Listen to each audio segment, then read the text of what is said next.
Bununla bir yaşam tarzıdır.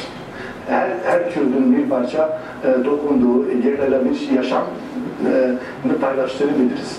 Ve bu kültürün sürdürülmesi önemli. Yani genel bugün silahı bırakma sürecini Sayın Öcalan'ın başlattığı süreçten ötürü bu stratejik bir kararlar. Evet, çıkardı ancak mücadele tabii ki devam ediyor. Kesinlikle. O anlamda tabii şöyle bir tarafı var elbette. Çok sevinçli ama aynı zamanda içinde bir grupluk da hissediyor toplumda. Muhtemelen diyorum.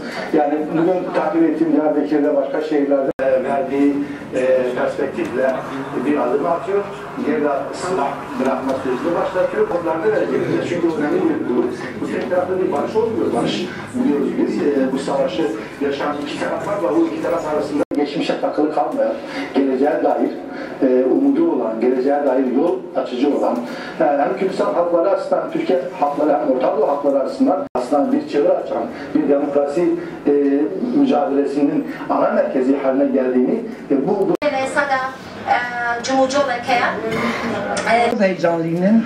Em heyecan eden şkepat gireyim şkepatı ne ki kamjıma ve peşbava joe dest bekiriye diloka me kurda diloki kuru dure mexabil un hamizanın em hamizanın ve diloka ham ev seri derziye ev biraha kolay bir ki kuru duru bebini bu hatta iro em hatine ji iro şide ji em barşet xwazın em azadiye dixwazin, em aşitiye, biratiye dixwazin. Me gava vêtiye em dixwazin Baxçelî Erdoğan devlet jî wavêje. Dilê me êşiyayê bila dilê tidayîka neêşe.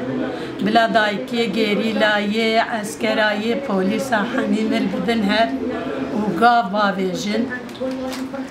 Em me parçekek şkeza baxwe daye em naxwazin tidayîk bide. Em çi dikin bila bikin divê em pê şopa şehîdê xwe bin. Em pê keda wabin, em pê emeka wabin, em rêça wabin.